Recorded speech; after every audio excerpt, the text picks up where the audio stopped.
ایک نیک باپ کی مجبور لڑکی کی سبق آموز کہانی۔ ایک آدمی تھا جو بہت نیک اور شریف انسان تھا، جس نے کبھی اپنی زندگی میں کسی غیر عورت کو بری نگاہ سے نہیں دیکھا۔ اس آدمی کے گھر کی حالات بہت خراب ہو گئی تھی۔ نوبت یہاں تک پہنچ گئی کہ گھر میں فاقے ہو گئے۔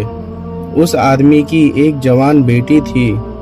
جب فاقے حد سے بڑھ گئے تو وہ لڑکی اپنے چھوٹے بہن بھائی کی حالت دیکھ کر بہت پریشان ہونے لگی۔ اس کے دماغ میں طرح طرح کے سوال اٹھنے لگے۔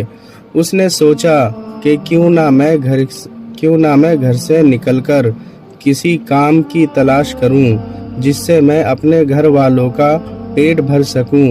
اس لڑکی نے یہ سوچ کر گھر سے باہر اپنے قدم نکال لیے اور کام کی تلاش میں بازار میں نکل پڑی۔ کبھی کسی کے گھر میں کام مانگنے گئی تو کبھی کسی کی دکان میں، مگر کسی نے اسے کام نہیں دیا۔ وہ تھک ہار کر اپنے گھر واپس لوٹ آئی۔ کئی دن تک روز وہ ایسے ہی کام کی تلاش میں گھر سے باہر جاتی اور شام کو تھک ہار کر گھر لوٹتی۔ جب کہیں بھی اسے کوئی کام نہیں ملا تو وہ لڑکی غلط قدم اٹھانے پر مجبور ہو گئی۔ دل میں ارادہ کر کے گھر سے نکلی کہ آج میں اپنا شریر بیچوں گی اور کچھ کھانا خریدوں گی۔ وہ لڑکی گھر سے بازار جا پہنچی۔ جسم بیچنے لڑکی وہاں گئی اور لوگوں کو اپنی طرف مائل کرنا شروع کر دیا۔ وہ لوگوں کو اپنی طرف مائل کرنے کی کوشش کرتی رہی، لیکن کسی نے بھی اس پر دھیان نہیں دیا۔ دھیان تو دور، کسی نے اس کی اور نگاہ تک نہیں اٹھا کر دیکھا۔ لوگ آتے اور اس کی اور نظر اٹھائے بنا نکل جاتے۔ اسی طرح کھڑے کھڑے لڑکی کو شام ہو گئی۔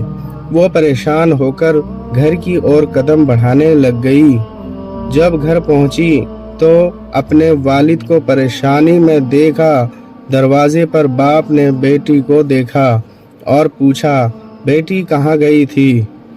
لڑکی اپنے والد کی بات سن کر ان کے پیروں میں گر کر رونے لگی اور معافی مانگنے لگی، اور پھر رو رو کر سارا ماجرا بیان کیا کہ ابا حضور، مجھ سے اپنے بھوک سے بلکتے ہوئے بھائی بہن کی حالت دیکھی نہیں گئی اور میں مجبور ہو کر جسم بیچنے گئی تھی، لیکن ایک بھی آدمی نے میری طرف نظر تک اٹھا کر نہیں دیکھا۔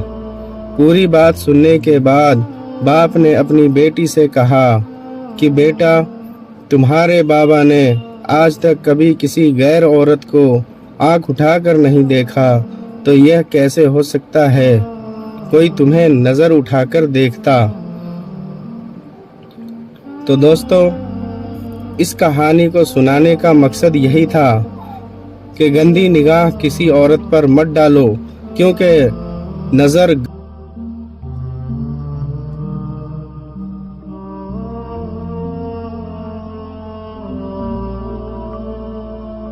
تو دوستو، آپ کو کہانی سنانے کا مقصد یہی تھا کہ اپنی گندی نگاہ کسی عورت پر مت ڈالو، کیونکہ نظر گرم بیج ہوتا ہے، جیسا بوؤ گے کل کو ویسا ہی پاؤ گے۔